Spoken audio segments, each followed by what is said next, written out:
Percy and the Signal. Percy is a little green tank engine who works in the yard at the big station. He is a funny little engine and enjoys playing jokes. These jokes sometimes get him into trouble.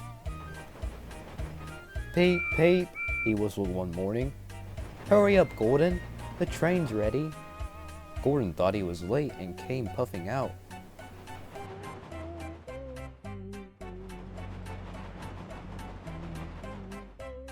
"Ha ha!" laughed Percy and showed him a train of dirty coal trucks. Gordon didn't go back to the shed. He stayed on the siding thinking how to pay Percy out.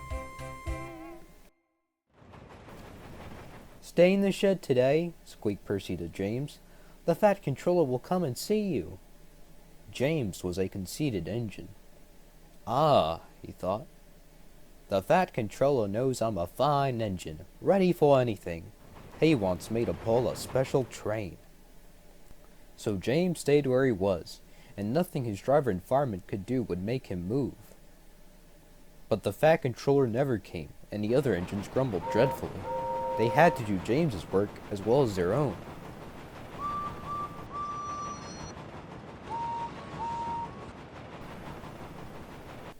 At last an inspector came.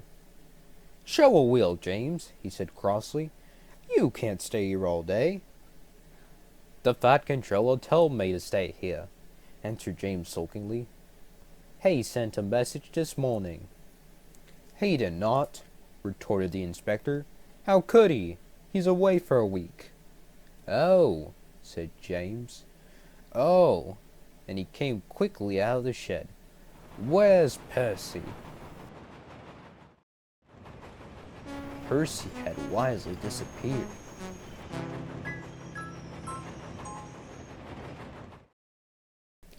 When the Fat Controller came back, he did see James, and Percy too. Both engines wished he hadn't. James and Gordon wanted to pay Percy out, but Percy kept out of their way.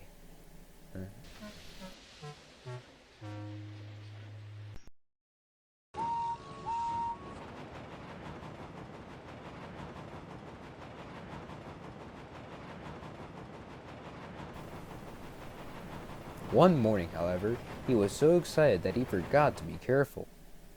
"I say, you engines," he bubbled. "I'm to take some trucks to Thomas's Junction. The Fat Controller chose me specially.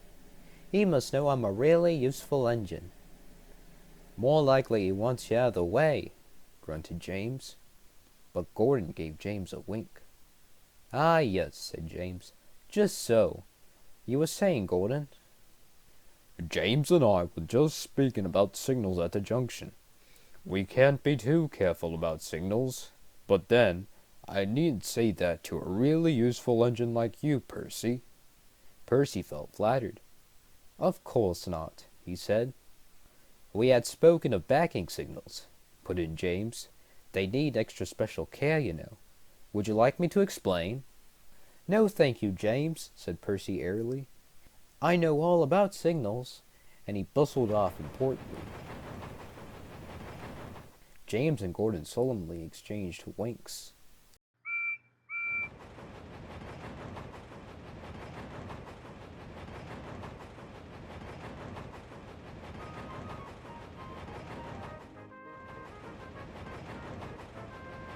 Percy was a little worried as he set out. "I wonder what backing signals are," he thought. "Never mind, I'll manage. I know all about signals," he puffed crossly to his trucks, and felt better.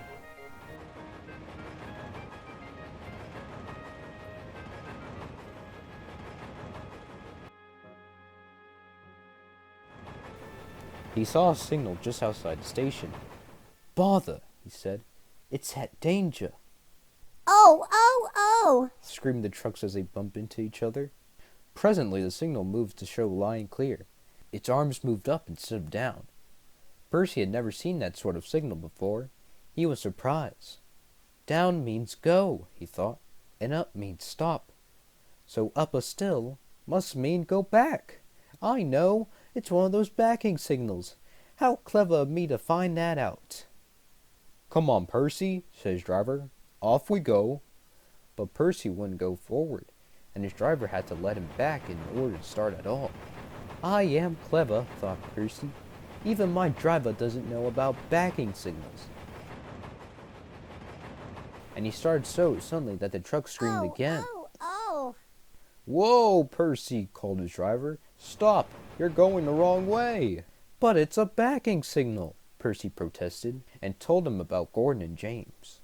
The driver laughed and explained about signals that pointed up. Oh dear, said Percy. Let's start quickly before they come and see us. But he was too late. Gordon swept by with the express and saw everything.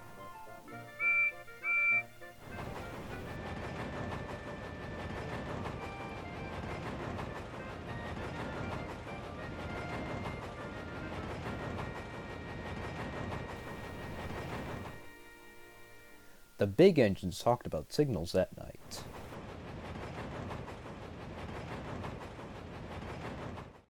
They thought the subject was funny. They laughed a lot. Percy thought they were being very silly.